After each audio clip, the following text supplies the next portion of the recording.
ऐसा नहीं कि समाज के आधार पर राजनीति नहीं हुई, बिल्कुल राजनीति हुई, लेकिन जहां समाज के हित की बात होनी चाहिए थी वहां व्यक्तिवाद की बात हुई, वहां व्यक्ति की बात हुई।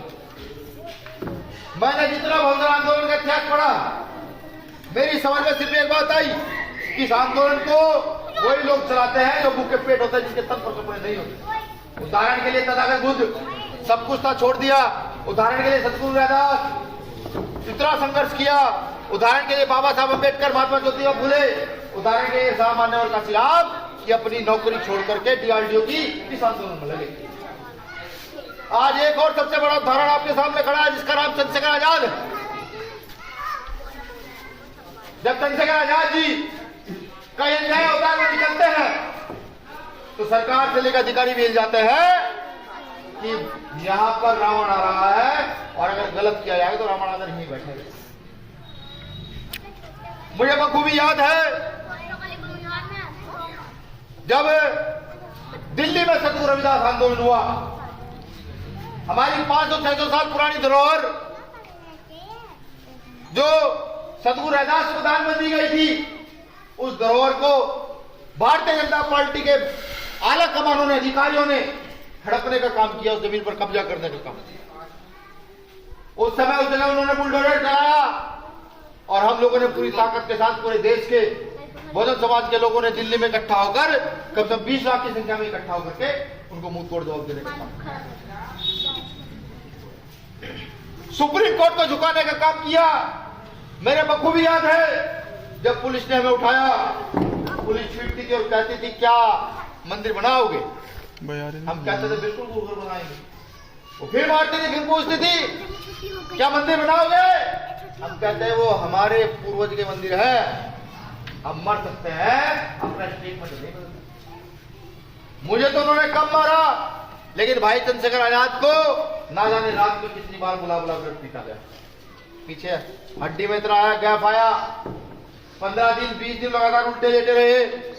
ये मैं सिर्फ इसलिए बता रहा हूं कि संघर्ष करना जरूरी है। अगर वहां संघर्ष ना करते तो 700 साल पुराना इतिहास हमारा दफन हो चुका था। सुप्रीम कोर्ट और सरकार ने मिलकर उस इतिहास को खा लिया था, लेकिन संघर्ष हुआ, सुप्रीम कोर्ट को झुकना पड़ा, वो जगह वापस करनी पड़ी, हमारे आंदोलन वापस, हमारे मुकदमे वापस लेने पड़े। बखूबी याद है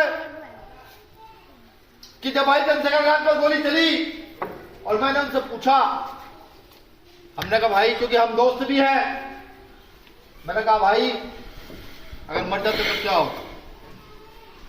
क्या मौत का गम नहीं है, मौत तो आ जाए, मौत अब आ जाए, लेकिन कुत्तों के हाथ से नहीं मरना, आंदोलन करते करते मरना है, अपने लोगों के अधिकारों को लिए लड़ते लड़ते मर जाना, जो उन्होंने मुझे जवाब, बल्कि इसलिए कि उनके संघर्ष की कहानी को विश्व की नंबर 1 मैगजीन टाइम मैगजीन में उनके नाम को छापा गया, उसमें उनकी स्टोरी को छापा गया, जिसमें बहुत कम लोगों की स्टोरी छपती है। भारत के 5 लोगों के नाम उसमें छपे, जिसमें से 4 लोग विदेशी थे। उन चारों के जन्म विदेश में हुए थे, वो वहीं रहते थे। इकलौते भारतीय का नाम छपा, जिसका नाम चंद्रशेखर आजाद। बताओ कितने साथियों की जानकारी है?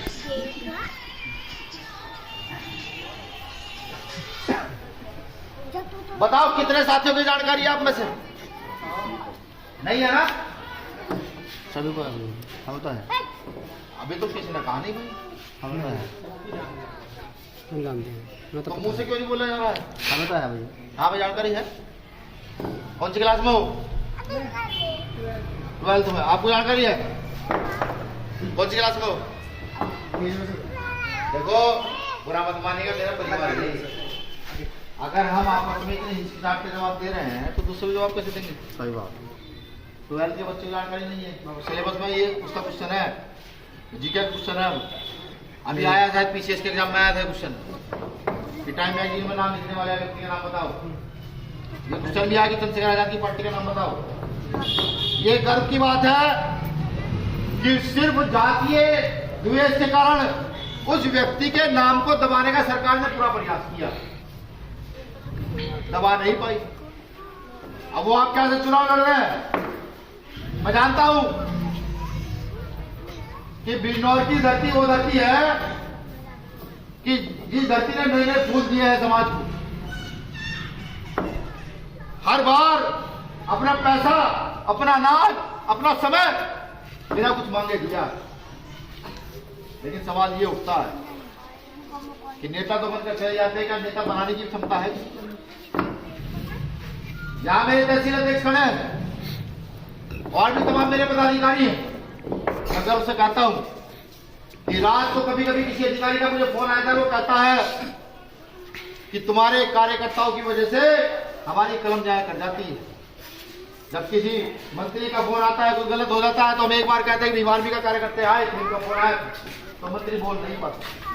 तो गर्व करता हूं अपने कार्यकर्ताओं को।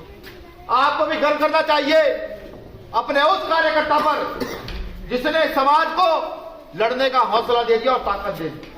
मैं बखूबी जानता हूं कि हमारी बेटी के साथ गलत होता था, हमारी हत्या होती थी और पुलिस सड़क पर 2 डंडे मारती थी और भीड़ की तरह निकल हो जाते।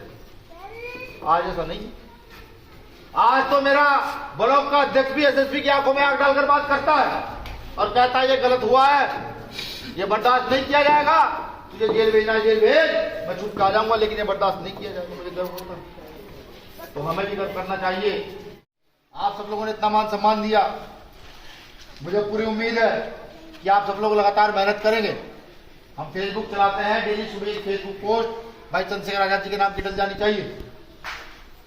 आईटी सेल का काम भाई, हम पर पैसे तो नहीं है देने के लिए, बीजेपी वाले तो है नहीं, या कांग्रेस वाले जितने सारे पैसे करके बैठा लेंगे, आप ही हो लोग भी कुछ हमारा तो ठीक। क्या निशान है हम लोगों का?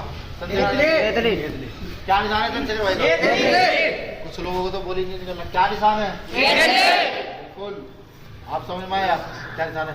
सुबह एक पोस्ट डाल दिया करो कि भाई इस बार बहुजन समाज के लोग नगीना लोकसभा से उस व्यक्ति को चुनाव जिताकर भेजने का काम करेंगे जिसका टाइम मैगजीन में अकेले भारतीय का नाम है। जब आप ये पोस्ट डाल के गए तो इस पर कोई कमेंट वापस नहीं करेगा, वो बस यही कहेगा आपको जय भीम चंद्रशेखर आजाद जिंदाबाद, ये कहेगा। ठीक है, एक मिनट मैं पूरी कर दूं, उसके बाद आप कहना। जब आप ये पोस्ट डालेंगे सोशल मीडिया पर कि इस बार उस व्यक्ति को जिताकर भेजना है जो जब किसी बेटी के साथ गलत हो जाता है, जब किसी गरीब के साथ गलत हो जाता है, तो मजबूती से खाते इस बार उसको जिताकर भेजना है।